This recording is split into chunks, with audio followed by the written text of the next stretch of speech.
Baruch, Shavua Tov et des très bonnes nouvelles, Bezrat Hashem. Nous sommes aujourd'hui le 16e jour du mois de Shvat. Donc on avance, Bezrat Hashem, vers Purim, dans même pas un mois. Et justement, comme on est dans une paracha aussi formidable, Yitro, qui n'est pas qu'une paracha tunisienne, il y a les 10 commandements et on va recevoir beaucoup des lois et de guides pour guider notre vie. Mes chers amis, avant les 10 commandements, il y avait Amalek, qui est venu la fin de la semaine dernière et qui sera là justement à Purim, c'est sa descendance, qu'on a une mitzvah de la Torah justement, et voilà la fin du jour, de détruire et de se combattre contre ce Amalek. Le rabbi de Lubavitch dans la paracha de la semaine dernière demande une question formidable. Pourquoi Hachem contre les Égyptiens, quand ils étaient derrière nous, il nous a dit Hachem ilachem lachem ve'atem tacharishun. Ce qui veut dire en français, Hachem combattra pour vous et vous restez en silence, priez. Ce qui veut dire bien sûr que quand on est à la prière, à la synagogue, on ne parle pas pendant la prière, on prie bien et Hachem s'occupera de toutes les guerres. Mais à la fin de la paracha, contre Amalek, Hachem il nous a dit justement, Tsei lachem ba'Amalek, va sortir se combattre contre Amalek. Quelle est la différence, chers amis? Pourquoi là, il faut combattre et là, il ne faut pas combattre?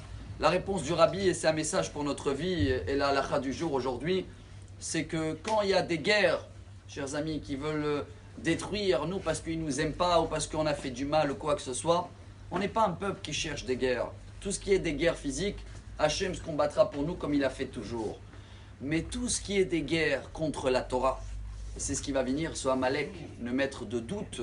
En grand, Amalek, comme vous le savez très bien, son valeur numérique 240. C'est la même valeur numérique de Safek en hébreu, ce qui veut dire le doute. Chaque moment dans notre vie, on a un doute. Est-ce que c'est un message d'Hachem? Ou est-ce que c'est le Yetzer Hara? Est-ce qu'il faut que je fais comme ça? Est-ce qu'il faut que je me lève le matin, etc. C'est un Malek. Et là, il faut se combattre. Là, je ne vais pas dire Hachem combattra. Non, fais un effort. Si tu veux recevoir les 10 commandements, vas-y te combattre.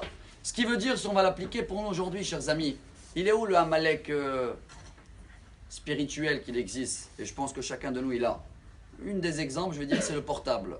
Chacun de nous, comme chaque moment dans la journée, il est dans le doute. Est-ce qu'il a reçu un message? Est-ce que le message il est par rapport au travail, rendez-vous, ou peu importe, un film ou des choses qui ne sont pas du tout kadosh? Dans ce cas-là, on est dans le doute. Est-ce que c'est un Amalek positif ou négatif? Si on reçoit des messages de Torah, comme celui-là, ou peu importe, des messages de Torah, le but c'est d'utiliser ce Amalek pour les diffuser, chers amis. C'est le seul moyen où on peut combattre avec lui et continuer à partager la Torah, comme ça le prochain qui reçoit le message grâce à toi, que tu as levé la main, comme Moshe Rabbeinu, hop, lui il n'est plus dans le doute, il a reçu un message kadosh. Ce sera une bonne journée, on va toujours gagner Amalek, comme ça Bezrat Hashem, on va avoir une très bonne